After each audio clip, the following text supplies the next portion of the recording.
Hello there guys, welcome back to Younes Talks Football, welcome back to a brand new video. I hope all of you are doing well today. This is it. This is the final preview of the season, first and foremost, but this is the preview to the biggest match in 9 years.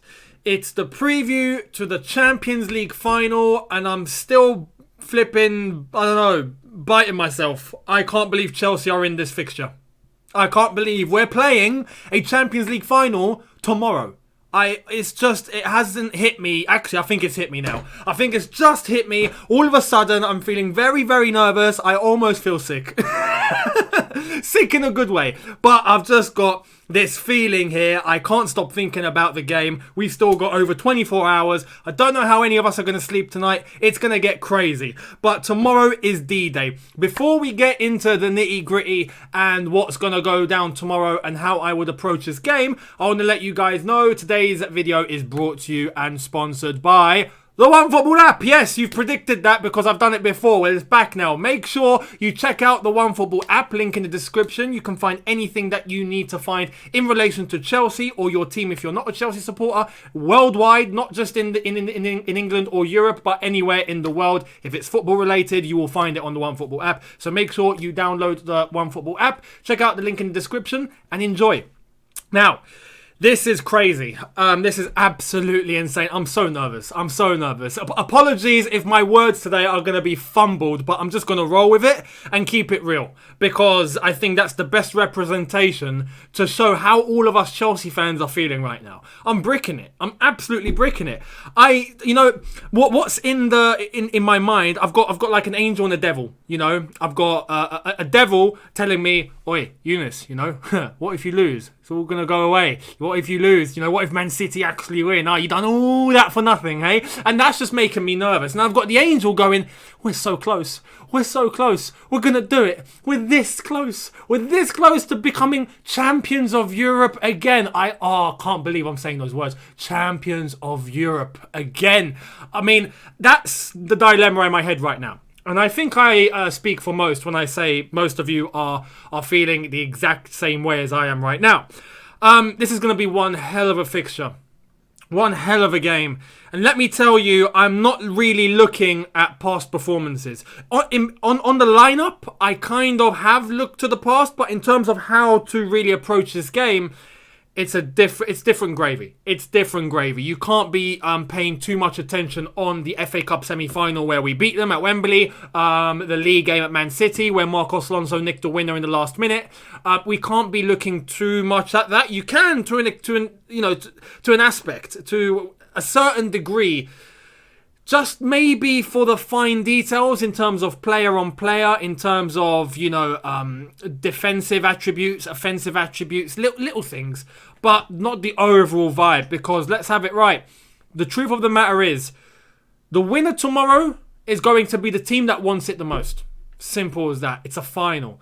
It's all about coping with that pressure. It's all about keeping a cool head. It's all about playing your football, going out and doing what you were set out to do.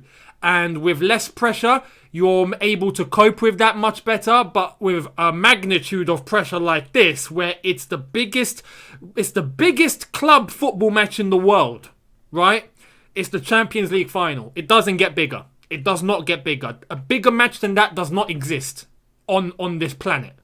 So you need to cope with that. And that pressure is what can get to some players. I mean, you look at the Villarreal Man United game. Man United were clear favourites, but what happened? Pressure. Pressure got to United. You look at some of their players that just didn't show up. Rashford, for example. You know what he can do. He fumbled it completely. That's the sort of incident you don't want happening to your team in a Champions League final. Villarreal eventually stepped up to the occasion. You want to talk about mentality? You can tell they were defending after they went 1-0 up. But as soon as they conceded, as soon as it was 1-1, they didn't sit back and go, yeah, let's just try and spot the counter-attack. No, they went, okay, you know what? We got to score again, lads. Let's go out and score. And look how close they came. They dominated from that point onwards after conceding. Now you think, what would have happened if they just kept going after going 1-0 up?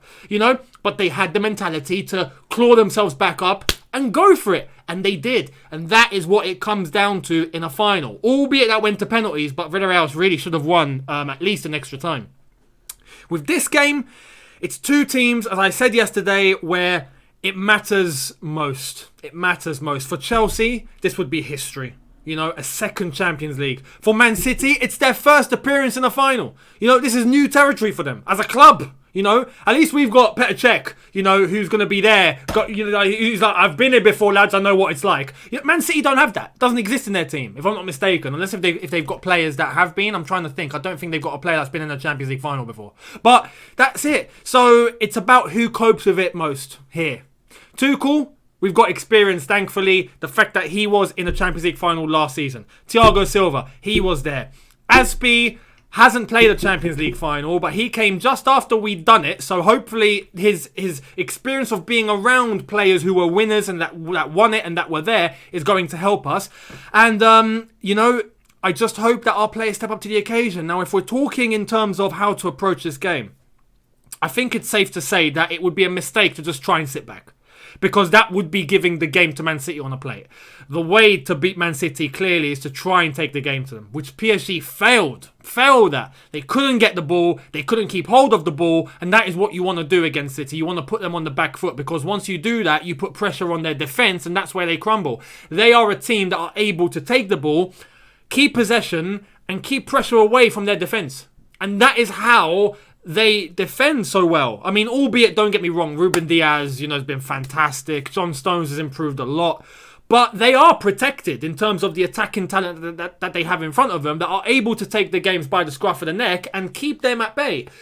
We need to make sure we get the ball to that back line and put them under pressure. We need to be the ones in control. We need to be the ones moving the ball. And we've done it twice to them already. So there's no reason why we can't do it to them again. I think City are going to come all guns blazing. I don't think they're going to go, all right, let's just try and sit back. I think Pep Guardiola is going to try and get City to take control, but it's not going to be easy if we show up as we need to show up. What worries me is because of the stage, because of the occasion, that we might crumble in some areas, like we did in the FA Cup final. Like we did when we took a couple of teams lightly, like Arsenal. You could say Aston Villa, even though I don't necessarily think we took them lightly. I just think we fumbled. We can't do that. There's no room for error. Because trust me, Guardiola will have their players riled up. He will have them hungry because it's their first ever Champions League final. They know how much is at stake. So we need to be careful. We need to be fully on it. We need to be confident in ourselves. We need to pass the ball with conviction. We need to move for each other at great pace. We need to be quick. We need to try and come up with combinations that City are going to struggle to keep up with. If we do that, happy days. Happy days. Happy days. Now, in terms of the starting 11, this is a big one. What should we go with? Well, let's get into it. This is what I think needs to be the starting 11. So we start off with Edouard Mendy. There's just no two ways about it. He starts this Champions League final, and I hope he has a very easy day at the office. Fingers crossed. He won't, but I hope he does.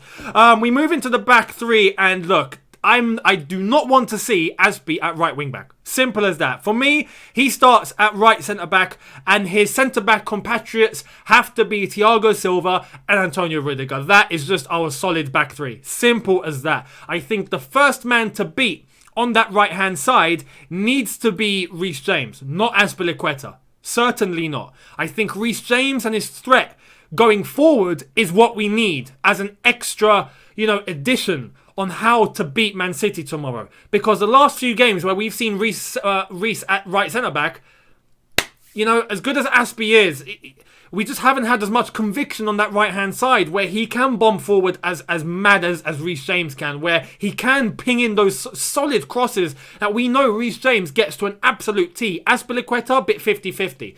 We need to have every single potential attacking threat going for us tomorrow. And for me, that means Reece James at right wing back. Simple as that. Azpilicueta at right centre back, I think is great.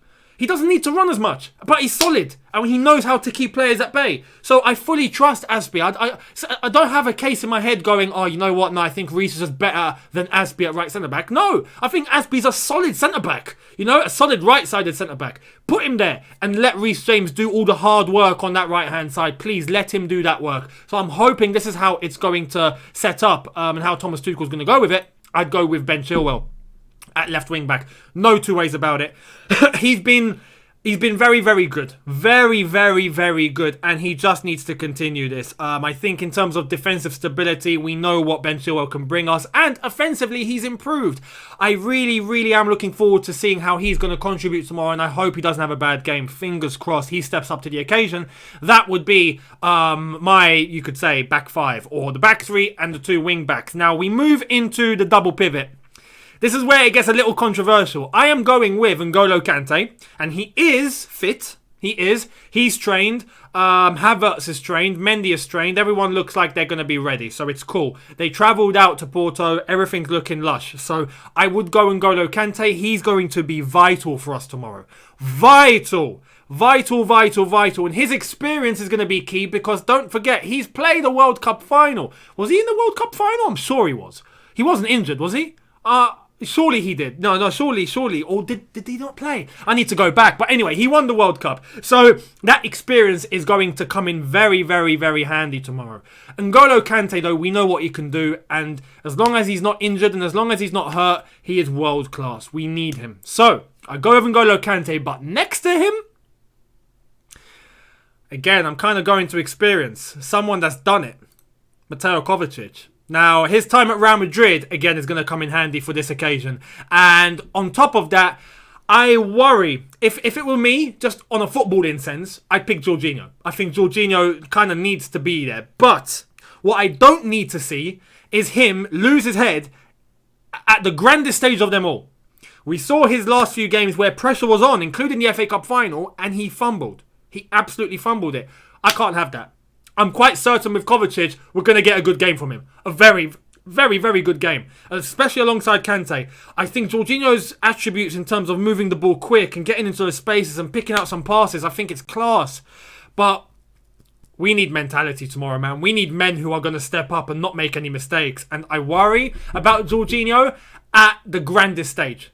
If it's a normal game, I pick Jorginho. When the pressure's on, I worry. So for that, I'm going N'Golo Kante and Kovacic. And if we need to bring Jorginho on, we bring him on. Just like we did when we beat Man City at the Etihad. He came on, he didn't start that game, and it worked in our favour. So hopefully that will be an option. We move into the front three, and without a doubt, this is the most controversial out of the lot. Players have to sit on the bench. Simple as that. You can't play everyone. Players are going to miss out. For me, in terms of assurances, I am going with... Now, some of you are going to agree, some of you are going to disagree. I'm going with Kai Havertz. Alongside Kai Havertz, I'm going Mason Mount. Those are the two in behind the forward man that I'm going for. Or at least they can all interchange and play with each other. But anyway, Havertz, Mason Mount. Mason Mount, because for me, he needs to be in this final. He's player of the season. He's been class. That adaptability and pressure of applying the press and putting Man City's defence under pressure whilst they're trying to pass out at the back is going to be key. Mason Mount is vital for that. As well as that, I hope he doesn't make any silly mistakes like he did in the last couple of games where his shots have gone into row Z or he's tried to pick out a pass and it hasn't quite worked. We need him on his game and he still needs to be in this team. Hopefully he does the job tomorrow. Fingers crossed he either gets an assist. I want to see some shots from outside the box if we can't get through. Hopefully he can score just like he did against Liverpool. Fingers crossed he has a banging game. And Kai Havertz I pick because right now in terms of our forward men options, he's the only one that I look at and I go, yeah, you know what? I see you scoring. He's comfortable on the ball. He knows where to put it. He's got a bit of confidence. The only thing is his physicality, but Man City don't operate on that level. So I'm quite confident in Havertz being to handle his own. I'm just hoping he scores. If I'm having to put a bet, and I won't, not a betting man, but I would suggest Havertz to score for Chelsea first. That's why I'm playing him. I just feel like there's a goal from him. So for me, Havertz and Mason Mount. And up top, I have to because of the circumstances of this game. If it wasn't Man City, I'd be playing Giroud. But because it's Man City, and because again, going back to those two matches where you have to look at the detail, they're not going to sit back. They're just not. And that suits Timo. Whether he's shooting a ball into Rosed or whether he's fumbled his first touch, but the positions he gets himself into are an instant threat. And we can't not have that tomorrow. We just can't. Simple. All I'm saying is, I pray, Timo, please, please, please, please, please, please, don't fumble your first touch. Please be clinical. Whether it's an assist or whether it's a goal scoring opportunity, please, just tomorrow, please, just do the right thing. I don't want to see an offside. I don't want to see, constant miss. No, none of that. None of that. I want to see a top Timo Werner for one game only, please. I'll forget the rest of the season if you deliver tomorrow. I am begging you, Timo. Please do it. We know you can do it. Just go out there and be the Timo Werner we know is there somewhere. Do it. I just think that in terms of being able to get in those spaces, being able to pose a threat, to use his pace, to use his strength, it's just better than the other options we have. And this is why I've played Havertz, because I feel like in case Werner isn't on it, hopefully Havertz is in terms of goal scoring. So that is where my logic lies, and that would be my starting 11. Now, oh my God, the biggest prediction of my life. I have to say, I'm going to be honest. The last couple of videos that I've done, I've felt confident. I went on George Benson's channel yesterday and he asked me my prediction and I told him, yeah, you know what? Chelsea 2, City 1 within 90 minutes. That's changed now, just because of how I'm feeling. I don't know, I guess it's just my nerves taking over, simple as that. I'm not on the pitch, so I won't be a factor. If I was on the pitch, I'd be forcing myself to stay positive, 100%, but I'm not. I don't have that power, so I'm just going to be honest. Right now, I honestly think 1-1 after 90 minutes, and it's going to extra time. That's my prediction. I just feel like City are going to come all guns blazing. Chelsea are going to be on it. It's going to be quite a 50-50 game, and it won't be settled in 90 minutes. That is my honest prediction. I pray that we get the job done in 90. I don't want penalties. I do not want penalties. Hell no. If it goes to penalties, I'm going to have to watch, but oh my God. No, just thinking about it makes me go mental in my head. I just know. I'm going to stop talking now. Simple. Let me know what you think in the comment section below in terms of a prediction. In terms of your feelings, your thoughts. How are you 24 hours before kickoff? Now, the next time I see all of you, it's going to be on the front line when we're literally minutes away from the Champions League final. So make sure you catch my watch along. That will be coming tomorrow. And then immediately after kickoff, I'll give you my match review. Win, lose, or... well, win, lose, no draw. Anyway, thank you all so much for watching. Make sure you subscribe if you are new. Hit that notification bell to be notified once I've uploaded. Smash like button if you can. Much appreciated if you've enjoyed this. And I will see all of you tomorrow when it's game on. Bring it on. Bring on the biggest game of our lives. I'll see all of you tomorrow. Have a good one. Sleep well. See you tomorrow. Take care. And peace.